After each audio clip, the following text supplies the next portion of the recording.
boa tarde a todos. Agradecemos a presença de todos que nos assistem e anunciamos a participação do CEO da Audit Safe, senhor Fernando Ferreira, e da participação do membro do Conselho Curador da Fundação Rosolini, o professor doutor José Joaquim do Amaral Ferreira, nesse cerimonial de entrega das certificações da ISO 27001 e da ISO 27701. Eu sou o Bruno Casagrande, eu sou gerente de marketing e vendas e responsável pela intermediação desse evento pela Fundação Rosolini, que segue respeitando todas as recomendações e protocolos de segurança de prevenção ao coronavírus. Bom, a Fundação Rosolini é uma organização sem fins lucrativas, criada, gerida e mantida por professores do Departamento de Engenharia de Produção da Universidade de São Paulo, da PoliUSP, que tem como objetivo contribuir para o desenvolvimento sustentável do Brasil.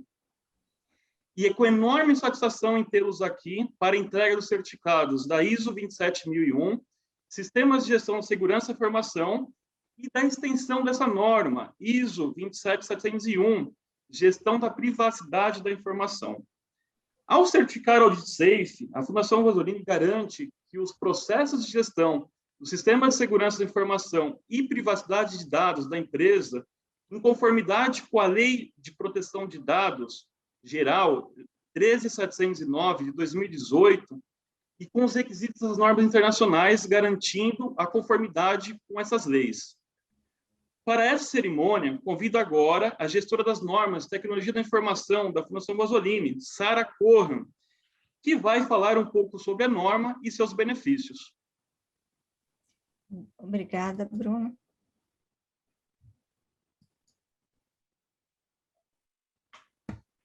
Então, eu vou falar um pouquinho sobre a norma de segurança da informação e da norma de privacidade, que é 27701. Nós temos visto, né, por aí que acontecem muitos vazamentos de dados. E acontecem vazamentos de dados em diversas áreas, como na área da saúde, na área financeira, enfim, vários eventos de vazamento ou de roubo de dados, a gente tem notícias todos os dias. O que acontece é que muitas instituições não são responsabilizadas e nem os prejudicados são indenizados. Então, como é que essa questão é tratada e está sendo tratada agora mundialmente? Se a gente olhar os últimos vazamentos de dados, no final de março desse ano, pelo menos 8 vazamentos já tinham acontecido no Brasil. Esses vazamentos, eles expuseram dados de quase todos os brasileiros, né? Mais de 223 milhões de brasileiros tiveram seus dados expostos. Acha-se que foram uma série de atentados, de ataques e de roubos que colocaram, né, essa quantidade de informações expostas. E esses dados foram colocados à venda na internet e várias organizações, pessoas adquiriram. Então, aqui a gente tem um exemplo, né, bem recente, de uma quantidade muito grande de dados muito sensíveis e muito confidenciais das pessoas, que revelam podem revelar a personalidade de cada um. A gente tem o caso também da Colonial Pipeline, que é uma empresa americana de transporte de óleo, que vai lá para o lado oeste dos Estados Unidos. Ela teve o seu sistema sequestrado, supõe-se que por hackers russos, e esses dados, para serem restaurados, ela pagou uma indenização muito alta para ter de volta o seu sistema no ar, só que enquanto isso não aconteceu, várias cidades do oeste dos Estados Unidos ficaram sem combustível, incluindo aeroportos e lugares estratégicos americanos. Tivemos também, anteontem, né, dia 24 2005, um vazamento de dados da Air India, e também em maio, os dados de muitos indonésios foram publicados em fóruns na internet. Tem um banco americano, que é o Capital One, que também identificou um acesso não autorizado em seu site, em que pessoas tiveram informações de clientes relacionados ao cartão de crédito. Esse ataque também foi em maio. E tivemos também um mega vazamento de senhas de brasileiros, que também foi em maio desse ano, onde mais de 1,5 milhão são senhas de e-mails do governo. E também, na internet, esse ano, do LinkedIn, foram raspados, né, dados de 1 bilhão de usuários, e também estão sendo vendidos em sites criminosos. A gente pode ver, então, que isso é bastante frequente, está aumentando, né, a frequência, o volume de dados que estão sendo roubados. E aí, como é que fazemos para respeitar a privacidade das pessoas? Nós passamos pela proteção dos dados pessoais. Então, a gente pode ver que quase todas as organizações, elas operam com dados pessoais, mesmo que tenha 2, 3 pessoas, já tem o nome das pessoas, tem informação sobre elas. E a diversidade de tipos de dados que estão sendo coletados tem aumentado cada vez mais. Também está aumentando o número de parcerias que as empresas, uma empresa tem com as outras, e quando há necessidade de uma transferência de dados pessoais para outra empresa. Então, de fato, a proteção de dados é uma demanda da sociedade. E onde estão essas informações e esses dados pessoais? Na realidade, elas estão em quase todos os locais, né? Temos informações armazenadas em meio físico, papel, cartazes, meio eletrônico, enfim, vários formatos a gente a gente vê que tem dados pessoais. Temos também a questão da infraestrutura de suporte, né? Computadores, HDs, pendrives, tem dados pessoais, fitas de backup. Então, quando a gente olha a questão de tecnologia, a gente pode ver que temos dados espalhados em diversos dispositivos. Também temos as pessoas envolvidas trabalhando com os dados. É preciso que essas pessoas que manipulam informações estejam muito conscientes de que é necessário, é uma obrigação da organização preservar os dados das pessoas que são tratados na organização. Além disso, a gente tem prédio, tem documento nas salas, tem documentos em mesas, tem documentos em armários. Quando a gente chega para entrar num prédio de escritório, logo vão pedindo para a gente, no mínimo RG, muitas vezes tiram foto para você conseguir acesso a diferentes escritórios e locais de trabalho. Então, nós temos uma norma que cuida aí dos controles e de ajudar a manter a segurança da informação. Essa norma, ela foi publicada, a última versão que está em vigor é de 2013, é 27.001, que ela tem o objetivo de manter um sistema de gestão de segurança da informação.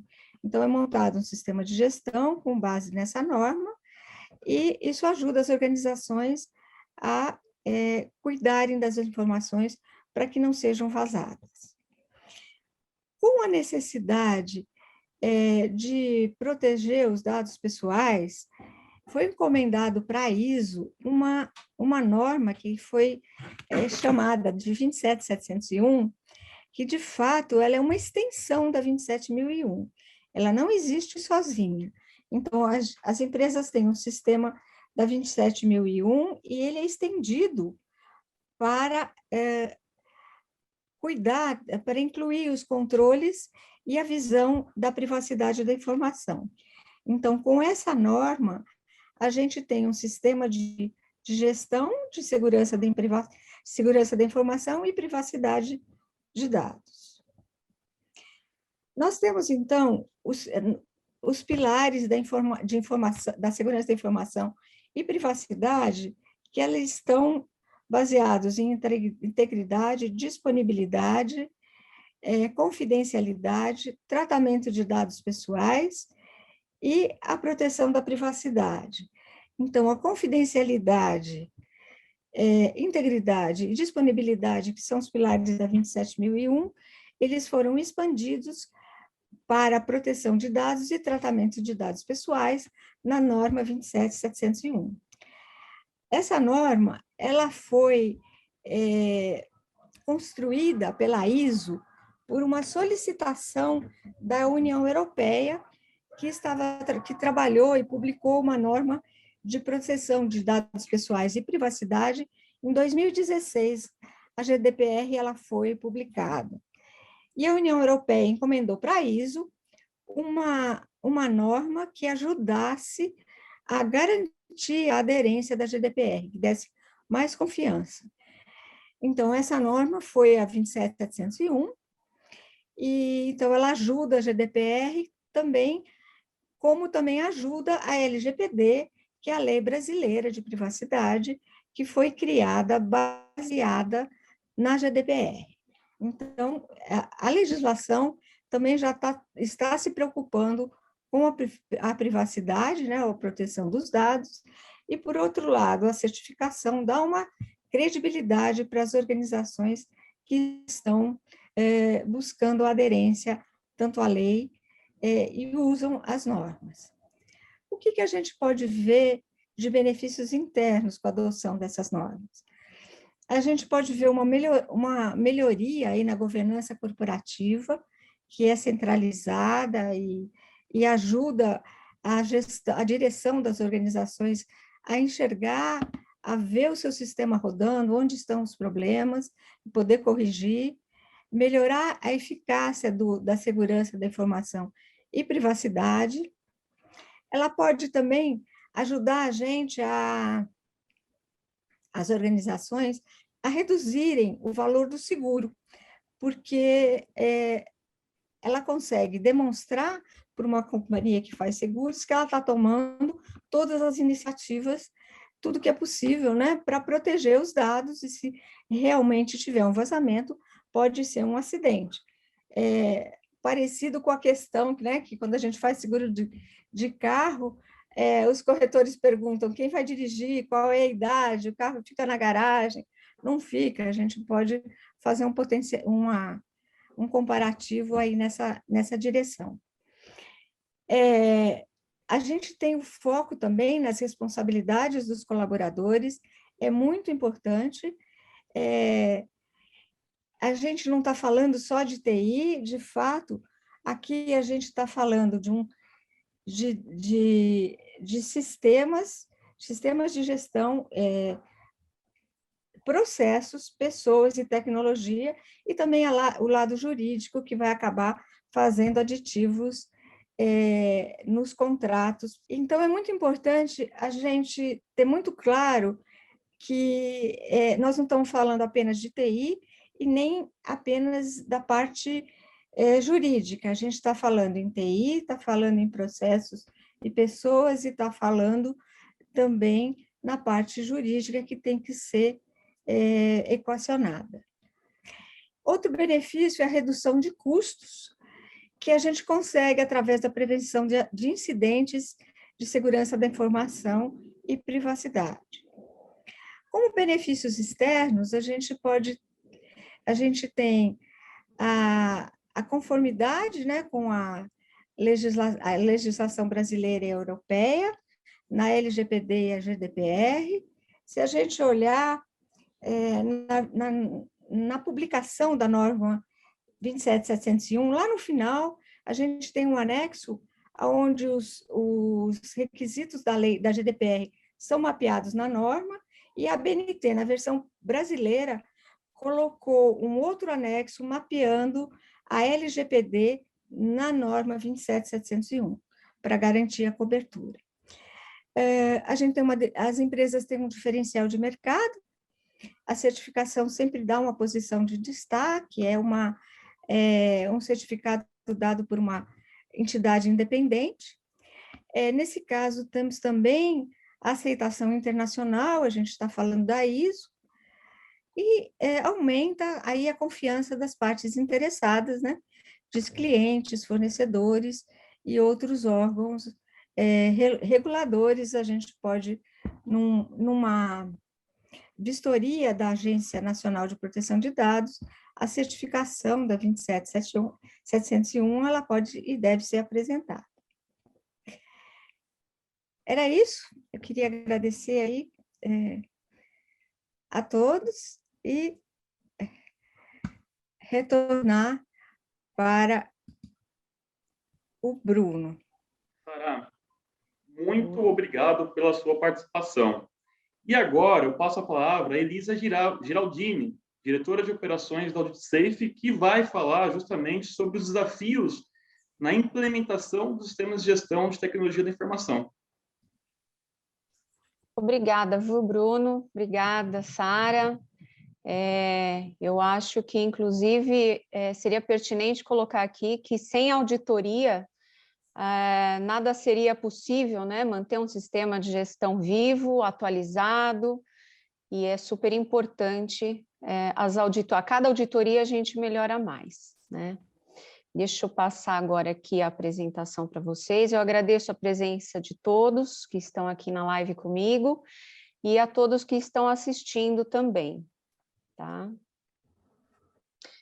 Eu fui incumbida de falar um desafio, né, quais foram os desafios da implementação da ISO 27701 em 15 minutos.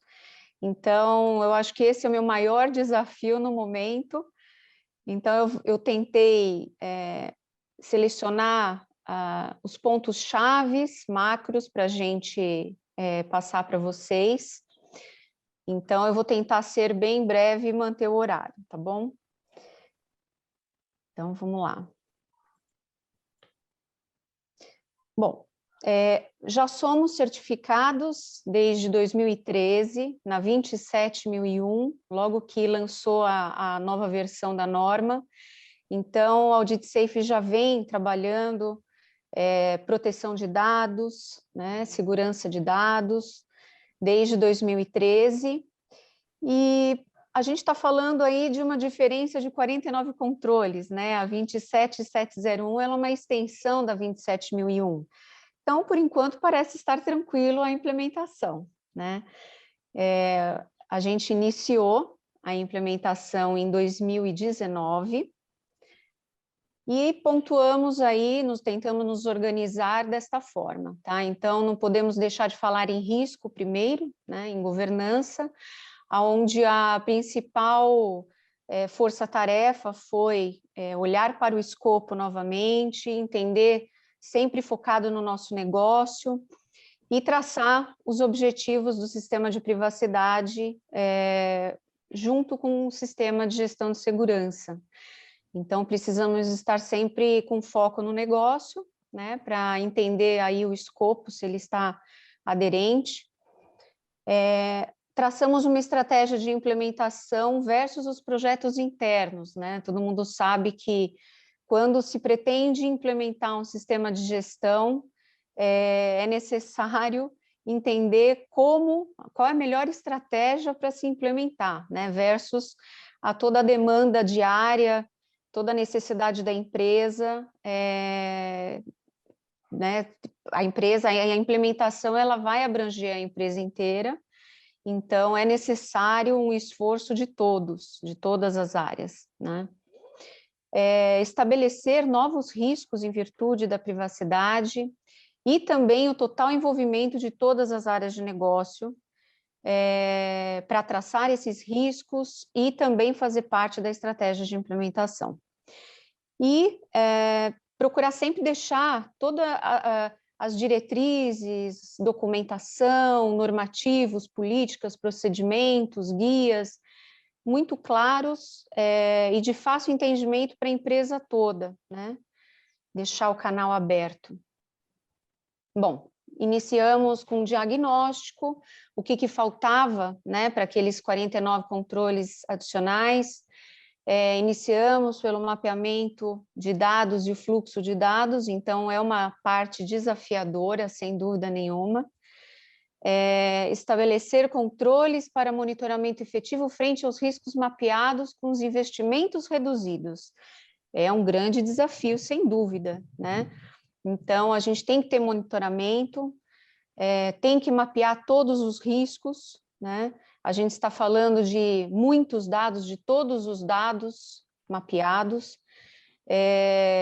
Eu acho que é importante não esquecer de mapear todos os dados. Então, eu estou falando de rúbricas, IPs, imagens, fotos, imagens até que possam identificar o indivíduo, né? Mesmo que não se tenha uma imagem completa, dados secundários, como, por exemplo, um atestado de união estável, por exemplo, íris, biometria, placa de carro. Então, a gente tem aí um grande desafio de mapear todos esses dados em todos os processos, serviços, todas as necessidades da empresa. Então, contemplar os fluxos de dados de todas as áreas, isso também é um desafio, eu acho que é a parte mais longa de uma implementação, né? Conseguir mapear aplicações ou até sistemas, e o que a gente fala muito em privacidade também, que é o Shadow IT. Então, softwares que a gente não sabe que estão instalados, aplicativos que a gente não sabe que estão sendo utilizados pela corporação, isso tudo é muito importante nesse mapeamento, né? Então, mapeamento nada melhor do que você conversar com as áreas e com as pessoas responsáveis, os proprietários daqueles dados, dos processos, né? E não esquecer de ninguém. E aí vem algumas perguntas também, né? Qual é a profundidade desse mapeamento de dados? Que foi o que eu acabei de falar. O ideal é você falar com todos os proprietários de dados, dos processos, de todas as áreas, né? Conhecer plenamente o fluxo de dados dos seus serviços terceirizados, que também é outro desafio. Então, também tem uma pergunta que eu coloquei: você conhece plenamente os fluxos dos dados de todos os seus serviços terceirizados com profundidade? Muitas vezes, nem o próprio terceirizado ou fornecedor conhece com profundidade os seus fluxos. Revisão do Cloud Security, né, e demais sistemas e aplicativos. Hoje, o cloud realmente veio para ficar, então, configurações de todo esse parque, né, cloud é muito importante, né, uma estratégia de implementação de proteção de dados, tá? Esse foi o maior desafio que eu tive, mapeei outros também, mas eu acho que esse em especial, a gente tem muito desafio ainda no mercado, até por conta da maturidade de segurança no mercado brasileiro, que eu vou falar mais para frente também, mas falta de entendimento do que é proteção de dados, do que é segurança da informação, e agora cibersegurança, muito falado, e privacidade de dados, né? Isso ainda é algo um pouco desconhecido e nebuloso para todo o mercado brasileiro, né? E ainda acho que estamos um pouco longe disso ter maturidade. Lógico, não estou falando das empresas que têm governança, das empresas que têm sistemas de gestão, das empresas que têm maturidade em segurança, como seguradoras, e-commerce, mercado financeiro, né? Esses, com certeza, há muito tempo já precisam e necessitam, né? Apoiar, orientar os fornecedores, eu acho que isso é uma parte extremamente importante no processo de implementação. Não é só cobrar, né? Não é só chegar nos fornecedores e falar, cadê, onde está, é assim que eu quero, né? Nós, como controladores, temos a obrigação de apoiar e orientar todos os nossos fornecedores. Então, eu acho que foi assertivo a parte da conscientização que nós fizemos junto com os nossos fornecedores e estamos fazendo, acho que o caminho é longo, né? Temos aí longos anos até tudo estar de acordo com a conformidade que a gente precisa, né? Adequação de contratos e aditivos, também é uma parte que tem que ser iniciada para ontem, né? Depois que a lei entrou em vigor. Dificuldade em retorno desses controles e do monitoramento. Isso também é um outro desafio que a gente tem que manter com nossos fornecedores, né? Aí eu pontuo também outros desafios macros, lógico que tem outros, mas eu escolhi em especial esses, né? Acho que definir bases legais com precisão para mapear o período exato da retenção dos dados também, perante a todo o volume de dados que uma empresa possui. Você definir uma base errada, uma base legal errada, isso com certeza pode te trazer uma multa lá na frente, né? Conscientização, ele não é mais uma exigência de uma norma, por exemplo, ele é um tema de sustentabilidade. Então, conscientização é fundamental neste momento que estamos passando, sempre vai ser, né? Somos pessoas, somos seres humanos, mas principalmente agora precisamos nos dar as mãos, né? Todos os dados pessoais passam a ter prazos determinados, então isso é algo que tem que prestar muita atenção, né? A todos os serviços que são disponibilizados, softwares, aplicativos e todo o parque tecnológico também tem que estar, obviamente, envolvido nisso. Quando se aplicar e possuir um relatório de impacto, né, de dados pessoais, que é chamado de DPIA ou RIPD, né, na LGPD, embora a lei diga quando precisa se ter um relatório de impacto, ela é clara nesse sentido, eu acho que ainda existe uma dificuldade geral no mercado porque se você for analisar, você vai acabar tendo aí uma lista longa, né, de relatórios de impactos para serem feitos, né? Você vai começar a criar uma lista grande e dessa lista você tem que focar na sua matriz de risco, nos dados sensíveis e todas as exigências que a lei pede para, de fato, ter um relatório de impacto que vá ser necessário, né? Vejo também que o mercado talvez perdeu um pouco a mão em relação a isso. Muita gente está exigindo relatório de impacto para seus fornecedores, para os seus clientes, e isso também eu vejo que é algo que precisa ter mais critério, né? Então, a questão da NPD aí é importante nesse sentido. Ter controles de base legal para legítimo interesse, porque isso pode fugir do nosso controle, né? Dentro de uma grande organização, enfim. Acredito que para todas é algo para se ter um controle muito próximo, né? E a questão de transferência internacional com os BCRs, né? Que são os acordos internacionais, isso também é de extrema importância, a necessidade de se ter, quando possuir, é necessário ter uma relação formal de transferência de dados sempre que possível, né? Até falando principalmente em expansão de negócios. Maturidade do mercado, também vejo contratos leoninos, né? Ou aqueles que reescrevem a lei inteira no contrato. Eu acho que isso também foi um desafio de dosar esses acordos entre clientes e fornecedores, neste início, né, dessa lei.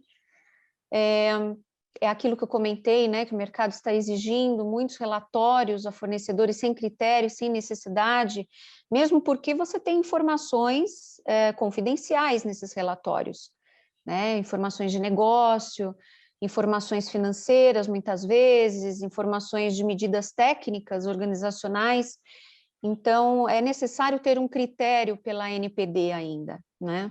A NPD ainda está estabelecendo seus critérios, uma estrutura de orientação, acolhimento, definições mais concretas, então isso também é um desafio que a gente enxerga muito importante. E isso está em andamento, a gente está acompanhando toda a evolução, né, todo o planejamento que a NPD está fazendo no mercado brasileiro. Outro ponto seria o nível de maturidade de segurança no mercado, que ainda está muito baixo do que a lei pede. Então, vejo muitas pessoas ainda um pouco perdidas, né, e com dúvidas. Então, essa insegurança, né, inicial também foi um desafio. Obviamente, a gente tem que se especializar, a gente tem que buscar certificações, a gente tem que buscar conhecimento. Isso é extremamente necessário para o nosso meio. E hoje a gente já conta com empresas muito importantes, estão fazendo um trabalho muito bom no mercado em relação a certificações, a estudos, né? Então, isso também está facilitando, né, todo o trabalho de implementação das empresas. Eu acho que o sistema de gestão ele é necessário para se ter conformidade, né? Recursos e investimentos também é outro ponto preocupante nas empresas, né? Então, a gente está numa corrida da conformidade com a lei, hoje no mercado, e, obviamente, sem investimento, principalmente em proteção de dados, você não vai alcançar um nível bom, né, de segurança da informação, do que a lei pede. Mas a gente tem que iniciar, né? É um trabalho de médio e longo prazo, e é necessário e extremamente importante. Então, o que a gente enfrentou aí foi o tempo de adequação, né, versus os custos de investimento, né? Na verdade, a gente diz que não são despesas, isso é investimento, é importantíssimo, né, para nós, e a gente tem que se adaptar, sim, precisamos fazer investimentos. Efetividade nos controles sem precisar afetar os negócios, também é outro ponto extremamente importante. A gente tem o diagnóstico inicial, o plano de ação, análise de risco, justamente para isso, para a gente fazer investimentos necessários e evitar investimentos desnecessários, né, neste momento, priorizá-los. Novas aquisições com custos mais altos para se obter proteção de dados e conformidade. Sem dúvida, é necessário, como eu tinha falado, a corrida, né, para a gente ter um nível de proteção de dados adequado, ela tem que ser bem vista pelo mercado, trabalhada sempre com riscos, né, sem dúvida, e sobre a necessidade do negócio da empresa. Então, priorizá-los e pôr em planejamento, né? É necessário, muita coisa se faz sem investimento, então isso tem que ser colocado em primeiro lugar, e a gente também presta esse serviço no mercado, né? Então, serviços de consultoria em riscos e cibersegurança. Então, a gente, para nós, não foi um bicho de 7 cabeças implementar o sistema de segurança, o sistema de gestão de privacidade, uma vez que a gente já tinha o de segurança da informação, e pelo fato de conhecer também, né, o que a gente faz, né? Não podemos ser casa de ferreiro espeto de pau, não é verdade? Então, eu deixo agora também, volto a palavra para você, Bruno, obrigada, viu? Lisa, muito obrigado, parabéns pela palestra. E agora eu gostaria de chamar o Fernando Ferreira, o CEO da AuditSafe, justamente para ele fazer uso da palavra. Obrigado, Bruno. Boa palestra, Elisa. Gostei bastante, viu? Eu confesso que eu deixei assim totalmente, fiquei fora desse evento. Entrei aqui agora para bater um papinho rápido com vocês. Muito bem organizado. Ricardo está aqui também, para quem não conhece, na nossa equipe de marketing. Sara, um prazer revê-la também. E uma satisfação conhecê-la aí, Joaquim. Para fazer um rápido apanhado, tá, pessoal? Na verdade, eu acho que nada mais objetivo do que a gente buscar conformidade, né, com determinadas normas e padrões que são referência no mercado para segurança e privacidade.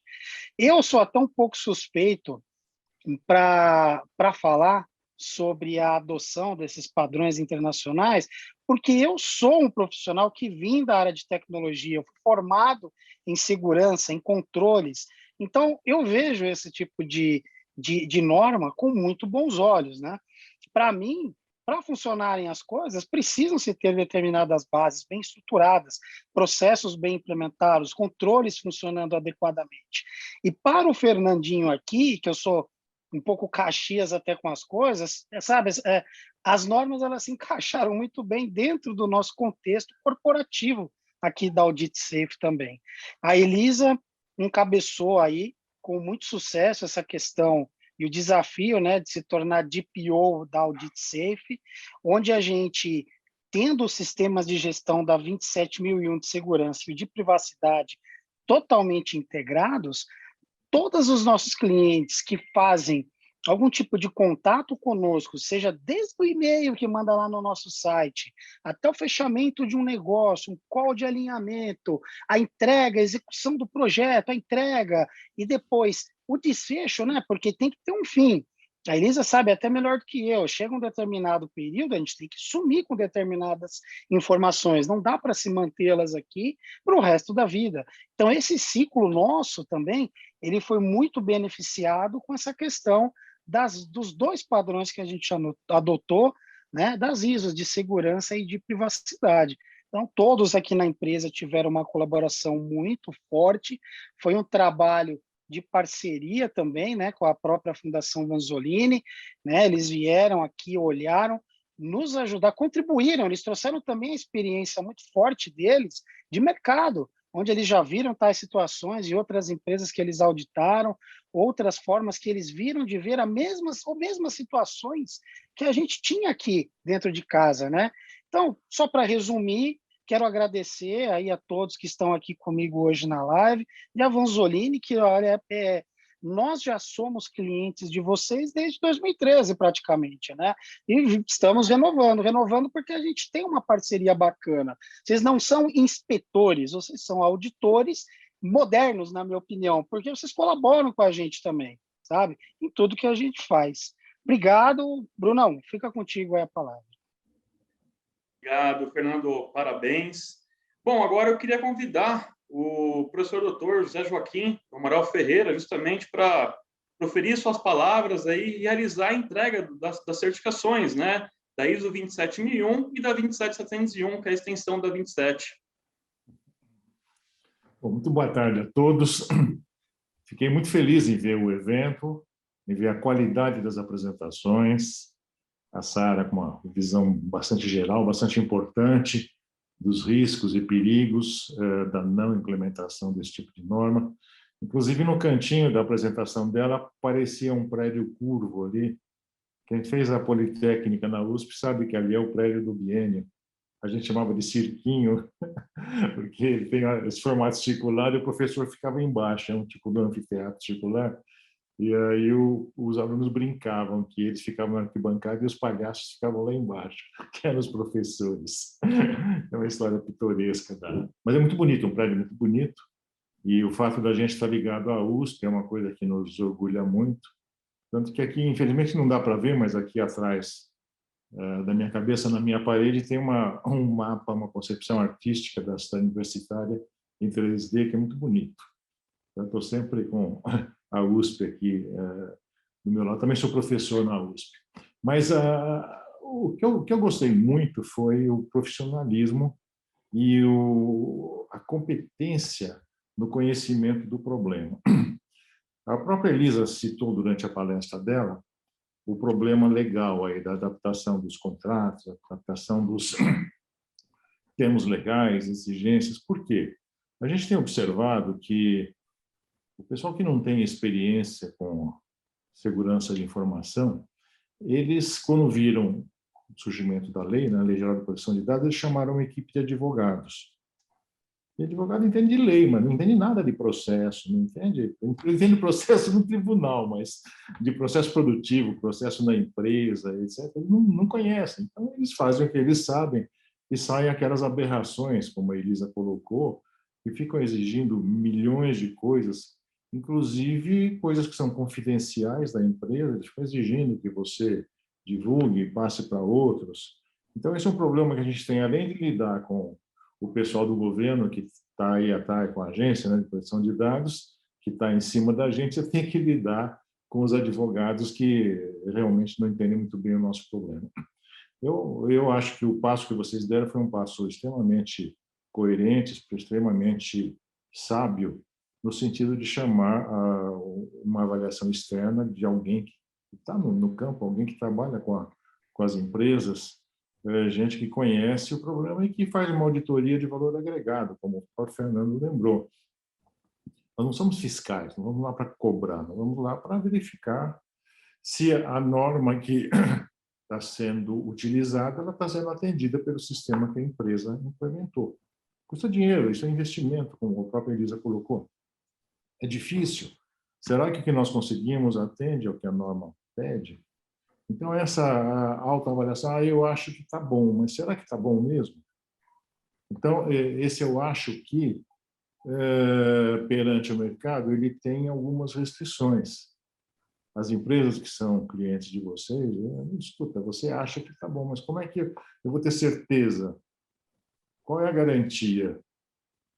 Fica meio aquela história do vendedor paraguaio de uísque falsificado que falava que era garantia sou eu, né? Então, é muito importante você ter uma avaliação independente e externa. E até eu fico surpreso de ver anúncios na televisão que tem passado aí. Protegemos seus dados, garantimos sua privacidade. O que está por trás de uma afirmação dessa? É um grande banco que faz isso. Vocês devem ter visto esse anúncio também, né? Eu fico olhando e falando, puxa vida, qual é a garantia que eles têm? Eles não falam nada mais, não contam mais nada. São cheios de boas intenções, mas não é assim que se trabalha. Você sabe muito bem, vocês sabem que uma avaliação externa é super importante para isso. Então, fico muito feliz de ver esse resultado. Vocês realmente já têm um trabalho forte nessa parte de segurança de informação desde 2013, né? Isso dá um background fortíssimo, mostra a empresa como é séria, e o que a Elisa pontuou são dificuldades realmente que são barreiras a serem superadas e que com muito esforço e muito conhecimento técnico a gente consegue. E o resultado está aqui, está no certificado, né, que a gente conseguiu e que eu estou agora entregando para vocês. Muito obrigada, doutor Joaquim. Obrigada, Sara. Obrigada, Bruno. Ricardo, por favor, projete nosso certificado na tela. Isso é uma conquista de todos da Audit Safe, sem dúvida nenhuma. Né? Conseguimos o milagre de passar pela NET o certificado. Isso, exatamente. Um trabalho muito sério de vocês. Foi ótimo, foi uma experiência incrível. Muito obrigada, viu?